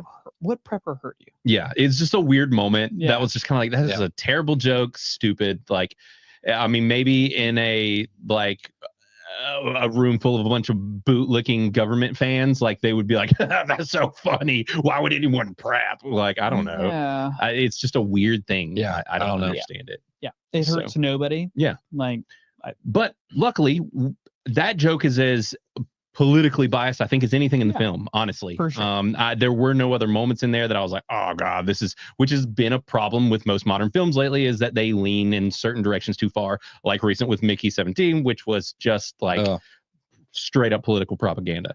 So this movie didn't do any of that, so you don't have to worry about that. And if you like over the top violence and gore, then this very well could be for you. And if you haven't seen the trailer, I could honestly see this being even better for you and you being really into it. Yeah, agreed. Yeah, because I haven't seen the trailer. It was good, and I liked it. And it had the monkey vibes as far as like the feel of like you enjoy just bodies blowing up. Yeah, if you're that kind of a weirdo, and you can just find like humor spurting blood, spraying blood, bones. Like there's no emotional attachment to it. That's what makes it okay. That was what was hard about Mickey 17, because we've seen a lot of violent movies lately. We literally saw The Monkey, we saw Mickey 17, and we've seen this. All very violent movies, two of which navigate. They're all trying to make violence funny, two of which work, one of which does not work and just makes you sad. Yeah. So at least for us, and makes some people sad. Not everybody gets sad. Matt doesn't get sad with people. Notice, Matt, you put your rating way lower than what you had said on the podcast. Yeah. The more we talked about it and simmered, it dipped. Every time that I thought about that movie, my opinion went lower. Like I could honestly, at this point, I could give it a 0 and be like, whatever. And like my penis went lower too. Yeah, it is. That is the limpest of movies for sure. So not a fan of Mickey 17. Don't watch it. Yeah. I got asked about that multiple places because everybody's like, is it really that bad? And I'm like, it's really that bad. Don't watch it. If you want to go read all the reviews. Almost every review is, I think the highest is like, we have a decent, but everyone else was like, this is a heinous or a bogus movie. And they're all saying roughly the same things in different ways. So it's like, I don't know. It's just it makes you feel bad. That's the gist. It makes you feel bad. Don't watch it. And Sin's Corner clearly had an issue with that line and was just like, as well. Now, granted, I have seen her review, and I will go ahead and don't pull up my screen yet, Matt. There you go. All right. So yeah, I've got the reviews up here. So we have let me refresh just in case some more have come through. We have Yep. So we've got 6 voters right now. No official score till 10. But if you do plan to see this or have already seen it, make sure to go drop your review in Criticless. But we have a 71% by default. This is one of our new users, I think. Okay, We've got Rhombus coming in with an 80%. Sin's Corner right now, I think, is our lowest with a 59%. Honestly, I'm probably going to sit with Sin. I mean, she said she agreed with me earlier in the chat. So I think we're going to sit around the same, Sin. Yeah. So she gave it the 59%. And she said that it was one of her most anticipated films of the year. And just clearly wasn't as crazy about it. She gave her video. Definitely go check out her channel. She does good stuff. So definitely watch her video, check out her review. And then Crisco, I think, was in the chat earlier, correct? Yep. And said neither a Frank Ocean biopic nor a remake of the 2001 Steve Martin comedy. Novocaine is an action comedy. Yes, it very much is that. A cross between Deadpool and Baby Driver. That is honestly pretty spot on. And then just go ahead and add in Crank. And I think that'll top it off. Yeah. So, which I know that's a little bit more of an obscure one. Jedi X gave it an 85%. and Experiment 626 gave it a 67. And I've Nice actually video. hung out with him quite a good bit in Orlando. So yeah, cool dude. So yeah, and he attached a 3 Days Grace video of the music video Pain. So yeah, so right now we are looking like it is probably gonna hang in the rad territory at least for a little while once the scores come through. Yeah. So, and just so y'all know as well, this is being critically loved right now. It has actually got a surprisingly high critic score, which I was surprised about. Yeah. Last I checked I guess I'm not that surprised. There's nothing really to hate about it. Right. You know, from But a at the critic's same past time- perspective. And I think Jack Quaid tends to be really liked. Yeah, he does. So, yeah. But there's also, it's not like making a huge statement. So that kind of like gives me hope. Right. That they're to maybe a certain shifting. degree. Like, it's not like it's, I mean, obviously he made the comment One about joke. like preppers, but like, who gives a fuck about preppers? I don't care about preppers. My dad is a prepper. Like, who gives a shit? I mean, Like, you're a borderline prepper. You're like on the edge of. yeah, like, well, I have except he guns has and nothing. His bulletproof house vests, isn't decorated and which also goes to leads prepping. into prepping. Oh, Yeah, does like it? I don't have knickknacks. I don't care for knickknacks. But like, yeah, there wasn't anything that's like progressively like pushing certain agendas in this Right. movie. It's just kind of like dumb fun, which is what movies should be. Right. Just like enjoy yourself. Like, yeah, this would probably never ever happen ever. Yeah. But it's still enjoyable. It's still fun. Yeah. And I think it is a real disease. I think. I'm not Oh entirely no, sure. it about is Yeah. for sure. But, Yeah. So sure. Yeah, but was it good? Also hopped in here, fellow YouTuber and friend of the show. I've been on his channel, Dad's Turn to Talk, which is a cool deal that they do as well. But he said he enjoyed it and said the last third he thought was the weakest part, but he had fun. I actually liked the back opposite, end. I think that was some of the best stuff in the movie, personally. The beginning of it was a little slow. Right, because for what they're it leaning was. into the romance and they built it. Yeah, I did like I kind of agree with him. I think the last third was where they really just kind of really throw caution to the wind. Yeah. Right. With Yeah. how much damage he takes. Sure. Where the Right. first third was really setting up how much of like a bubble boy he was. Right. Yeah. Which it was like an interesting. appropriate because I was like, well, are they gonna like lean it? I literally had some questions. I will get They into it, do some They do some neat things with his building up his character and the layers that they have. I was actually fairly impressed with the writing in this movie overall. Like I said, with some of the twists and turns that the script takes, and it's just some of the jokes were where the writing failed. But as far as like structurally how they developed his character and the other characters in the film, I thought were actually quite well. Even the bad guys and his buddy, and there were just there were. It was quite well written for what we see out of Hollywood of late, especially. Yeah. Yeah. I mean, it's definitely not like a 90-something%. No. But it's for what they were going for. I feel like they nailed it pretty well. And like, I can't fault them for it. Yeah. I mean, I will say like the villains did feel very Bro. generic, except They for were the very- laugher. The one that was always giggling and laughing. I was like, oh, it's like a joke. He was just like insane. Oh, another one, sorry to interject, but another one that I kept thinking about while watching this, and even the posters, coloring, everything very similar, is Guns Akimbo.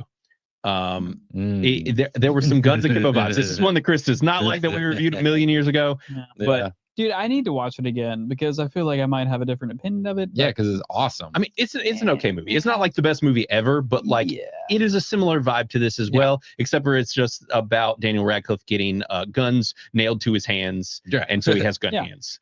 A really stupid movie. Could be Akimbo. Yes, could be Akimbo. But it was great. You and I really dug it. I think we probably would have given it a rad. And Back then. Chris was like, I hate this. I hate this. Dumb. It was just. It is super dumb.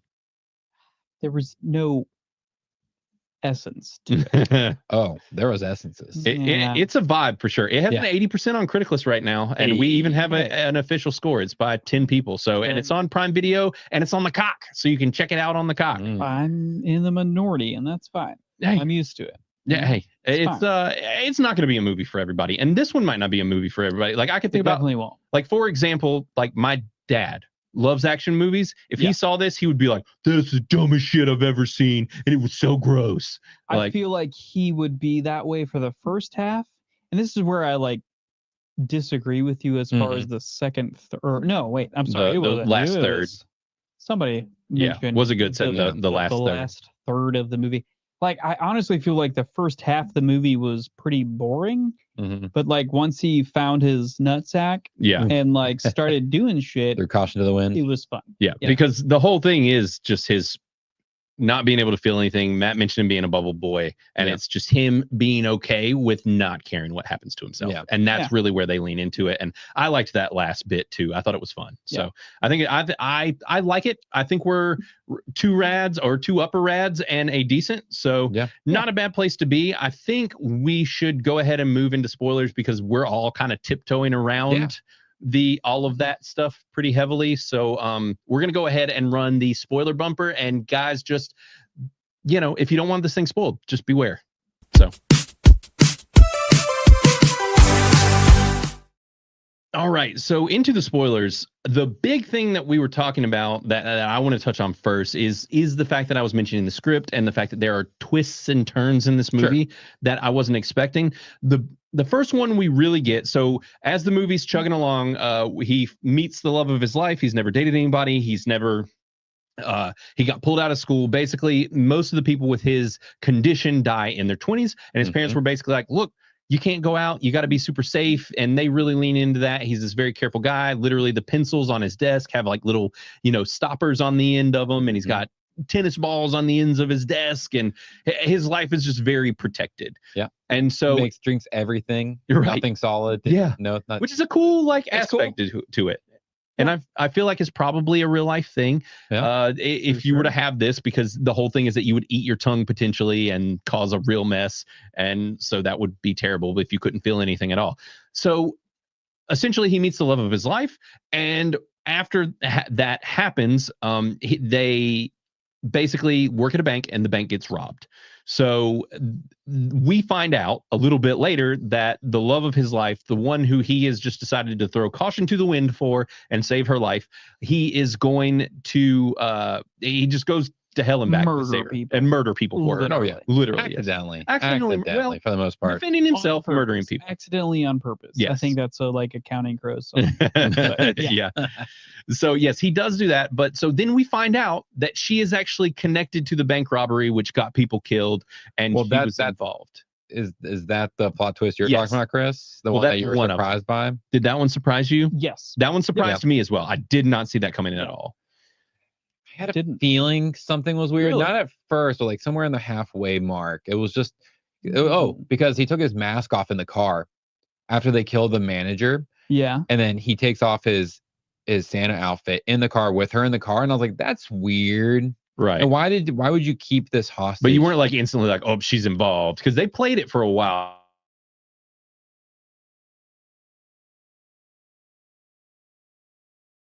They not at first.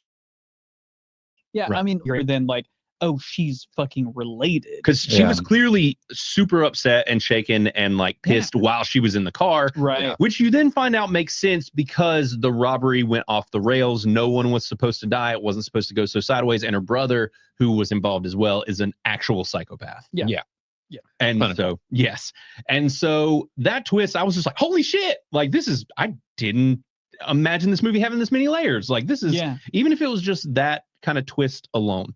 And so then a ways later, after the action is cranking along and he's basically just, fighting people and hunting down what's going on, there's a great scene with this big motherfucker in a tattoo guy. That was great. That dude is gigantic. And that's when Chris mentions him really finding his nutsack. Yeah. Because he basically gets broken up against a glass wall, pounds his fist into some glass. Dude, it's so badass. It's yeah. Like they start, it's such a slow burn with this movie because they start him off, he's such a bitch. Yeah. In like the most loving way. Like no shame to anybody who wants to live their life that way, but he's an ninny. He didn't want any kind of confrontation. He avoided it. He like recoiled from it. But then he kind of like grew into himself, and which I thought was a natural process that worked well. It was, and it was all built off of love, which is an understandable reason to pursue those things. Like I can't imagine not being able to feel pain at all, but to have that kind of a drive based off of love, it makes sense. Like that's what's driving you to do these things, to murder people and be okay with it, like it's understandable. Things we do for love. Yeah. By the way, it sounds like Namiak is heading out later, homie. Which I think we probably already missed because we got into the spoilers. But when you come back and watch this, what's up? Thanks. Gave us a super sticker. Appreciate it. Definitely. And that is a thing that we haven't mentioned again this episode that I need to get better about, is that we do have members now as well that we can do. And so our channel is to where people can contribute and stuff better than they were able to. Oh, I have a member. You have a member? Yeah. That would nobody can join it. I wonder if we can make a very suspicious super sticker. Like, yeah, it's real small. Yeah, which actually we had a request. We were trying to decide certain ways to handle things within the app, and Captain Meat, who is clearly not in our chat and should be ashamed for it. He requested that we should have a feature in the app where if you're not a paid user, after your first 3 months of being on the app, that there should be a penis drawn on your avatar. So everyone who doesn't pay just gets a dick on their avatar. So yeah, I like it too. So especially great if like you have your face and then it's just a big penis nose. So it would be pretty hilarious. And all the paid members get to make the penises. Yeah. They get to draw it. Ooh. Yeah, that's a perk to being paid. Right, once a month, you get picked to draw that month's dick. Yeah, you can spend 5 seconds or 5 hours on it. Right, nobody cares. Do it. I support this. Yeah. So but so there's another. I consider it a fairly good twist where they make you think the movie is over, and I was like, well, shit, that wrapped up. Like, it's really going to end here. And what happens is there's a moment where the police bust in. He has got to the big boss and he's saving his girlfriend. He finds out that she's betrayed him, and the police show up, put everybody in handcuffs, wheel him out, and you're just like, well, fuck. This movie ended like a good 15 minutes too early. Like we missed the big showdown. Yeah. Like shit didn't get real. I was like bummed. I was like, man, I'm really enjoying this, and it just fucking ended. And then the cop gets shot in the throat, and you find out the bad guy's alive. Yeah. They're literally the worst cops. They're the worst cops. Doesn't like contain the body to some degree. He's just like, oh, he's done. Well, they were the worst cops. They sucked. I don't think she actually was a bad cop. No, she's great. She's a good cop. They were playing this dude as, so the whole thing around this too is it actually worked and it was believable because this was Christmas Eve. Yeah, it was Christmas Eve, and this guy was trying to quit work. He didn't want to be there, and he had been like cracking jokes and was like cracking jokes about dead bodies and like all kinds of shit, and like clearly just didn't want to be there. He wanted to fucking go home. And so it's like, oh, he was just like, oh, yep, we wrapped up the case, just knocked out the bad guy, and then he got himself shot in the throat. So like it worked for me totally. He was so poorly written to me. Really? Every time he was on screen, his one-liners sucked. His I agree, his one-liners and stuff weren't great. I'm just saying, as far as him being a shitty cop, like it wasn't like that came out of left field. Like they were clearly as being lazy. That was the forefront of that character. He was just. They were foreshadowing his death, honestly, showing you how little of a shit that he gave. Yeah, and so he actually died though. He got shot through the throat, probably. And she said they killed my partner. So sure. Yeah, could be. Yeah, or she say shot? No, I'm pretty sure she said killed. Could be. Okay. So yeah, but that turn I thought was great because all of a sudden you're like, yay, there's more movie. Like because to me I was sold. I thought it was over. Like I was just like, well, shit, that was kind of lame. Yeah, it's kind of what they did in Trap though, where they were like, oh, we got him now.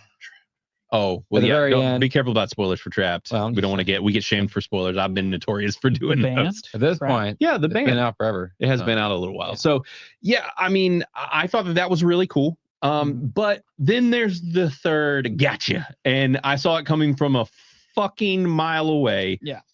Which is that at the end, now, it was very funny at the end where you find out that he is in a full body cast, head to toe, like really well played. There was some good jokes in that moment. All of that was really good. And also the stuff with they did actually, they were trying to surprise you a little bit with his buddy showing up, but we all knew it's like, it's an internet best friend. He's going to not be what they say. Well, so the thing was a spoiler pre-movie, because you missed this. Yeah. It was like the 3 cast members and they were like, thanks for coming to see our movie. And I was just, he's obviously there and bald. Like, oh shit. They literally, it wasn't his reveal. Oh yeah. Yeah. Like in the theater. That sucks. Yeah.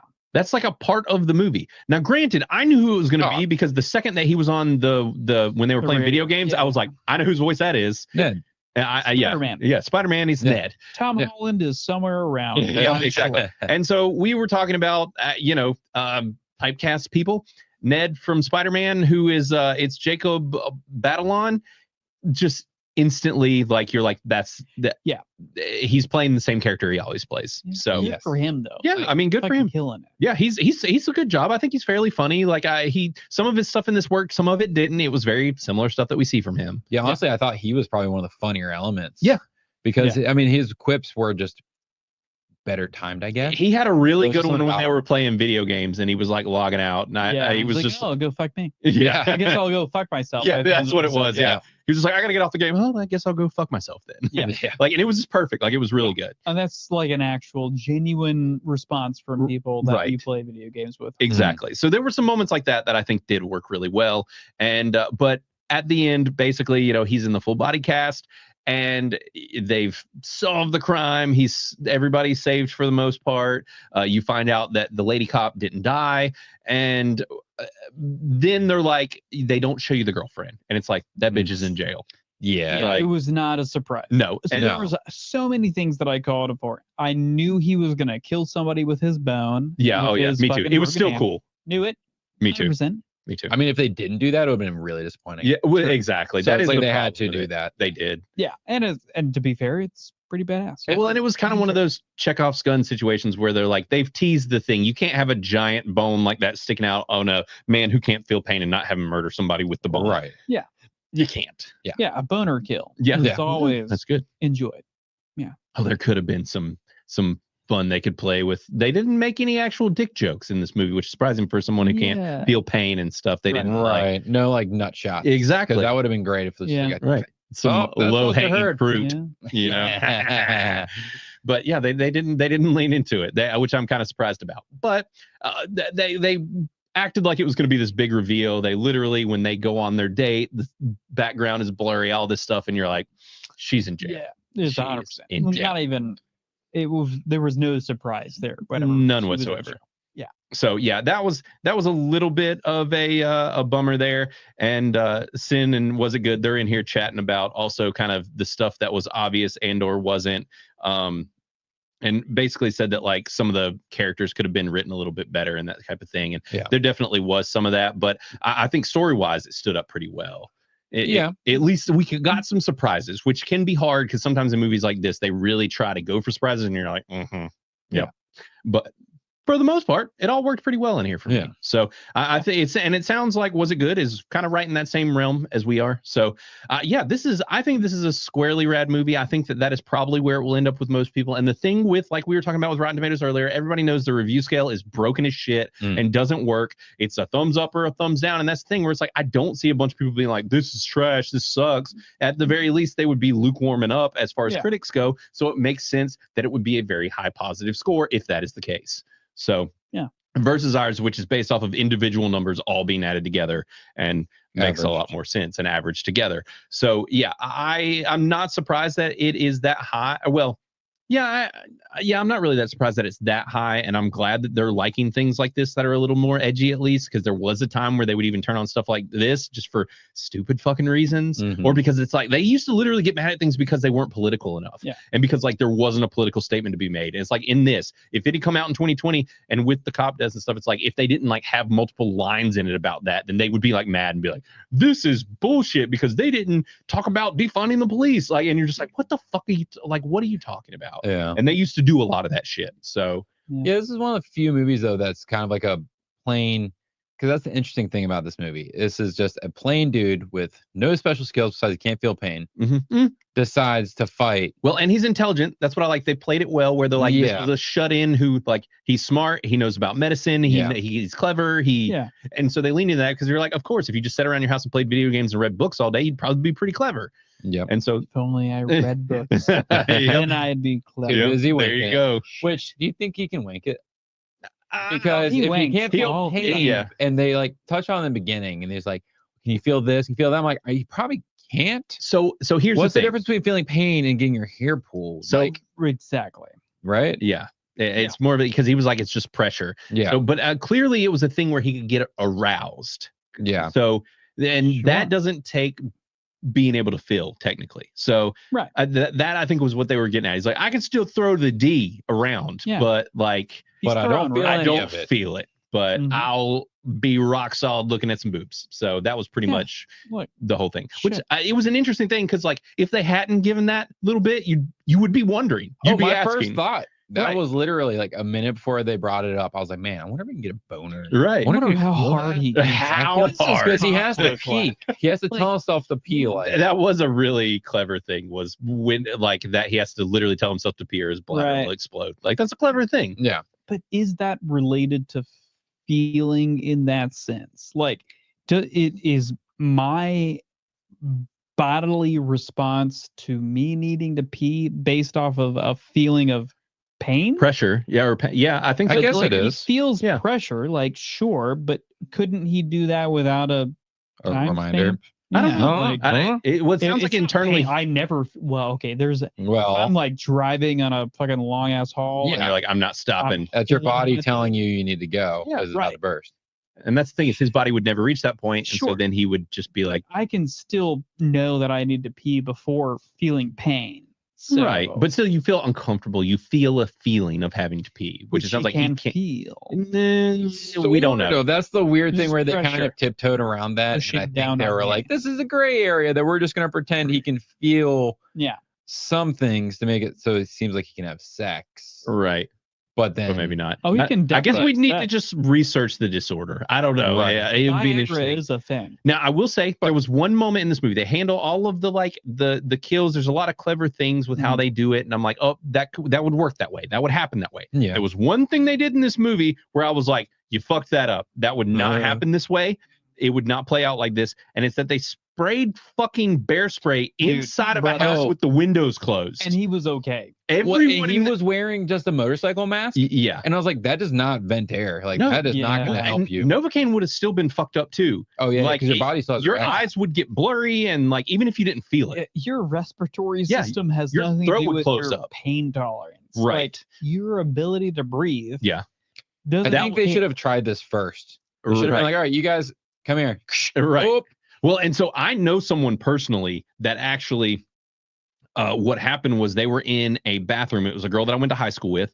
She was inside the bathroom, and there was no fan on, no nothing. She had a purse. Went to pull something out, pulled the mace plug. Yeah. It hit her in the face. She went to pass out, hit the door, and closed herself in a room. And it just continued to spray. Oh no. Yes, and she It was filled like an the room. aerosol. Yes, she aerosoled an entire room full of fucking mace and like a blacked out. And since the door was closed, it never got vented out. It couldn't. And someone had to literally find her and like. We're gonna go visit her tombstone. Right. Because she's definitely probably stuck in some asylum or something. Like right. Yeah, it was wild, but I remember hearing about it happening to her, and they were just like, yeah, it really scared the shit out of her. And like, bear spray is no joke. Yeah, like well, that's the thing with her. It was just mace, not bear spray. Right. Like, Yeah, bear spray is another level. Yeah, it's mace on crack. Right. Like, are you a grizzly? Yeah. I know you're a bear for sure. I'm more of an otter. Blaine is like a. I don't know. A wolf. You're a mix. Yeah. A wolf is good. Oh, thanks. Yeah. I don't know if that's a term or not. Yeah. Bear spray is no joke. No, it would fuck you up. Knock you the fuck out. Yeah. Yeah. Sin brings up a good point. Yeah. The gun being boiled. Right. And then working just fine. I thought it was going to go off. I thought what was going to happen was the gun was going to go in the oil. Right. Then it was going to like randomly fire. It was going to explode. And it was going to kill him accidentally that way. Right. Yeah. I have no idea about that one. And it wasn't in there for a super long time, but like, also, there's not really a lot of plastic on a gun, but so like it's metal. Guess it depends on what kind of gun it is, right? Because aren't Glocks like their internals mostly plastic? I don't think so. Huh? No. Guns? No. A Glock? I don't know. No. It's all metal. Yeah. Yeah. Okay. There's rarely any internals that are plastic because of the fact of things going wrong and fucking it up. I mean, honestly, your grip would like melt potentially if there was like a rubber grip on it or something. But Glock, if you will, would be all metal. Yeah. And they actually will work better lubricated oil. Yeah. But when the boiling oil caused the ammo to just discharge It depends on the temperature. Yeah, exactly. There is a temperature point for, because it's just gunpowder. Yeah, obviously. it's just right. Yeah. So like there is a boiling point, or not a boiling point, right, but right. A point to which it explodes. So Right. So yeah, I'm curious. what that is, I don't know. Yeah, It would just depend. that was definitely something I was questioning at the moment. Yeah. I would say that it probably would amount. It would literally come down to the amount of time that the gun is in the oil and how hot those bullets got. Yeah, because normally you're boiling, or it's like 300 to 400 degrees. 350, right? Yeah. That's pretty a general, you're gonna. It's pretty hot. Fry shit. Yeah. But also you think like if a gun's in like a hot car, so hot cars can get pretty fucking hot inside. Not 350, but I'm just saying. So it's like obviously they can withstand those type of temperatures. So it's like I'm guessing that the temperature ranges are fairly high on what a bullet can What we need to do is boil some bullets. Don't do that at home. All right. So I have an air fryer. I'm Yeah. gonna put my gun in it Yeah. with some bullets. Yeah. and just We're gonna see what happens. Yeah. Yeah. There's nobody in there. Yeah. It's fine. Yeah. I live alone. I'm a hermit. It's fine. Yeah. And Quagmire also says temperature ignition. Yeah. So I think that would be the case. So I'd be interested to see. But there were multiple things that made me think, but I was like, I can't prove it wrong, except for the bear spray thing. Yeah. And that was the one where I was like, well, and that's what so Sin mentioned just a second ago, like the traps in the house, like that was one of our favorite parts. Those are the dumbest traps. Yeah, some of the dumbest traps. I mean, they were smart but dumb in the same way. Well, and I like how he poked fun at. They were all making fun of this dude, being like he was clearly a fan of fucking Home Alone. Like this guy's a dipshit. Yeah. So they work. Yeah. And, I mean, like my biggest fear with that, especially like the spiky ball thing, it's just tetanus. That's just tetanus all wrapped in a spiky ball. That's the whole thing that was. Right. Yeah. And I mean, it looked like there was like shit on the spike balls. I'm like, he's gonna be infected. Yeah, there's bacteria is regardless if the real killer. Which is funny. They did joke about that at one point where he uses sanitizer when he's like leaving a room. But there were like multiple points, like when he got hit by the ball and other things. I was like, he's gonna get fucking infected. Yeah, he's just gonna be all. He's gonna get locked. Like, yeah, he's gonna be jacked up for real. Wrong. Oh, Cave Titty's coming in with a super. A twofer said, Criticless trivia group needs 5 more followers. So yes, if you are on Criticless, make sure to hop into Caveat Ty's trivia group, which is really cool. He regularly does trivia on there, and other people are getting in on it too. Yeah, there's regularly new posts from other people. Like somebody posted today is, what does Gojira actually mean, which is the Japanese term for Godzilla. Yeah. I did not get it right on my guess. And Matt, I have pulled it up if you want to show it, but this group is the Criticless Trivia group, and there are 95 members. So his point is that 5 more people will put him to 100, and there might be a reason why he wants to hit 100 followers or members in his group. So I'll just say that. But yes, this is a cool group. They do trivia. It's really neat, and so I think it's a cool idea and seems to be doing really well. So yeah, join the group for sure. And obviously, we're all here to support and hang out with the old Cave Titties. So. Yeah, guys, I think that's pretty much it for our review of I think so. Of this movie. I think, is everybody good? Was there anything else y'all wanted to talk about? Any big moments or anything that we did not touch on? We covered it more than, honestly, we cover a lot of things quite regularly. No, I mean, it's pretty straightforward. It's not like it's not going to blow your dick off like surprise. It's pretty straightforward. I honestly think that they could have done better with his initial kind of intro. Yeah, like to who he was. I feel like it would have been better if he was a hyper happy person, like overly nice and good. Right. But they kind of played into it to being like very normal. And also like timid for everything. Yeah. But I don't know. I mean, like it doesn't take anything away from the movie, but I just feel like it would have been better if they portrayed him as being like a super optimistic, like seeing the best in people, because then his turn would have been more drastic, impactful. Yeah. I agree. Yeah, there are definitely some things that they could have improved on, and I think that this movie could have definitely been in most excellent territory, but it doesn't sound like it's quite there. So yeah. But still, I mean, a rad's not a bad place to be. That's why we like to call that bracket rad. It's like it's still a very solid movie. I think that most people are going to have some level of fun, and I don't see, as we've all mentioned, I don't see a lot of people like totally poo-pooing it. At the very most, you're gonna be like, hey, it was decent. Like it was a decent film for what it is. It's good. So yeah, definitely check that out. And we had Nadrigal hop in. What's up, buddy? I see him all over the place. He mods all kinds of channels and everywhere. So what's going on, homie? And Sin is heading out. You have a good night too, Sin, and everybody else, guys. We are buttoning things up. So I guess that is for the most part going to be what we are talking about. I know that you guys don't really do other streams as far as, but with me, I guess if you want to catch me elsewhere on Monday, I will be on the Monday Night Hangover, which I'm on pretty much every week. What are they doing this week? Yes, so drop your reviews. We are going to be reviewing Boondock Saints. Oh, so nice. Because Monday is St. Patrick's Day. So so nothing more Irish. Which is also perfect for me because it's one movie that I don't have to watch because I've seen so recently. So and I'm regularly having to watch these, so it works out perfectly. But there was everybody is going to be reviewing Boondock Saints probably on Monday. So we will also be joining in on the nice and go check that out if you want to see. We have already done a review on this channel, and my wife was there, and Kyle Gazak, Kyle Off Script was on that episode as well. So we had a stacked crew for reviewing that. It was a fun one. It was good. Yeah. So it's a great movie. Yeah. Check it out. Yeah, it is good stuff. So yeah, I think that's going to be it. So what we're going to do is we're going to send you guys off with some send off songs, which is where we just give you guys a song from each of us and something that you can maybe give a listen to during the week and what we have potentially been listening to lately. So do you guys have your songs picked out? Yeah. All right, cool. Well, whichever one of you wants to go first. Chris? Sure. Yeah. All right. I'm going to pick one because I often pick out songs that are not heard by a lot of people. Oh, okay. I'm going to pick. Is it going to be British? No, it's not. I'm picking a more popular song. Okay. They have like 50 million views on one of theirs, but it's by. That's way too popular. I don't think you can do this. You probably listen to it. It is not nearly indie and edgelordy enough for you. I know. I wish I could, but it's by Polyphia.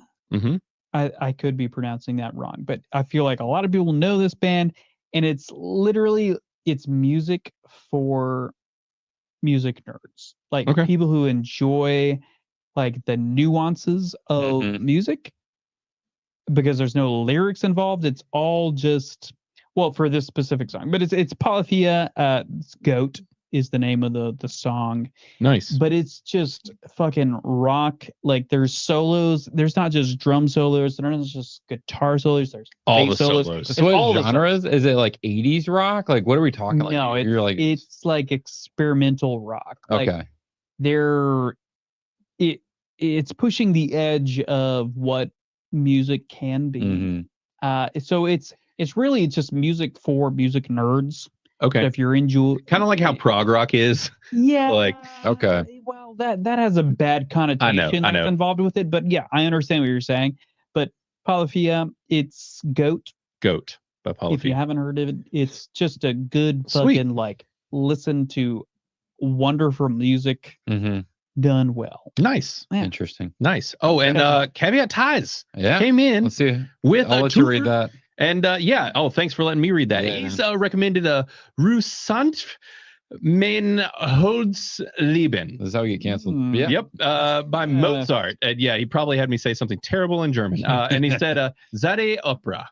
So yes, check that out. I will definitely check it out, dude. That is an interesting one that I've absolutely never heard of. So yeah, sweet. So that is our recommendation from Caveat Ties. That would be a cool one for anybody. We will definitely read out supers if you guys are giving us songs. So and we'll add it to our list on top of that. There we go. Yeah. Wow. All right. Are you sure about that? We will do that. Yeah. Could be. This could get wild. But yes, if you super a song, we will add it to our playlist on our channel. So yeah, we'll see what this devolves into later once people get into that. But yes, so Matt, you want to go? Sure.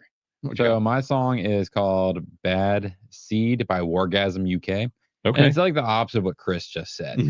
Like this is the kind of metal music that makes you want to fight. Okay. But it's like this grunge metal, and it's a genre that needs to become more of a thing. And I've done a Wargasm song before. Yeah. Because it's just this in this face, and it's a chick singer, and she's just like gravelly, and it's just like in your face. Like the song makes you want to fight somebody. Yeah.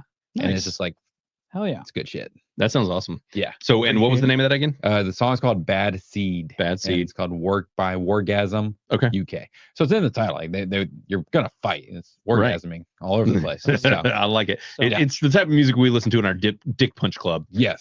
Yeah, it really would be. Yeah.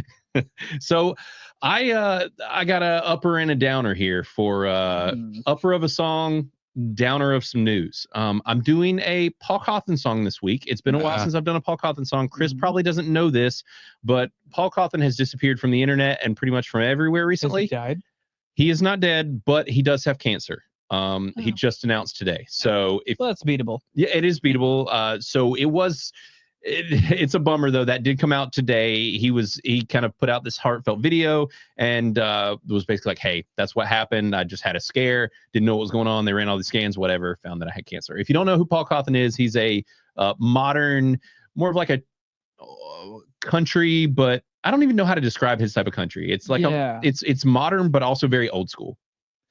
Nice addition there, Chris. You're like, yeah. Well, we've seen him live, Chris as well. We've seen him many times I've live. never tried to describe him. I know. It is difficult, but he's great. It's like not a vibe. Not radio country, and he's a vibe. And I highly recommend him. Like if you're someone who doesn't think highly of country, Paul Cawthon is the type of person who you'd be like, this dude's still my shit. And so the song I'm recommending is Cocaine Country Dancing. It's just a badass song. Yeah. It just slaps. Yeah. So Cocaine Country Dancing by Paul Cawthon, and definitely check him out. Listen to his music. Like I said, we've seen him many times live. Every time he's amazing. He puts on a hell of a show.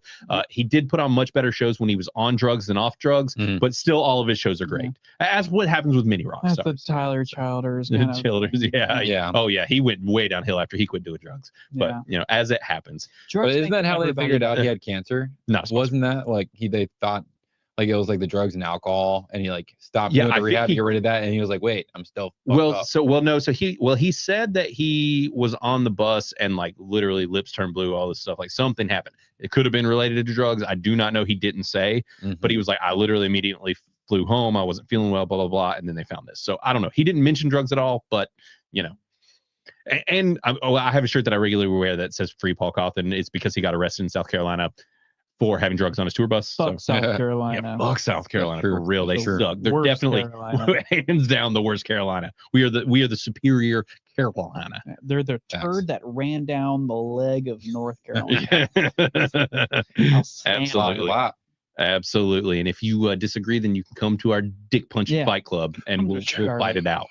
So, all right, guys. Well, I think that's going to be it for today's episode of Criticless Cast Unhinged. This has been real. It's been fun. It's even been real fun. We might have started off rough, but we got it back together, and we're here. We're here and ready to roll. So, well, speak for yourself. I will. But anyways, guys, take it easy. It's been real. Later, everybody. Peace.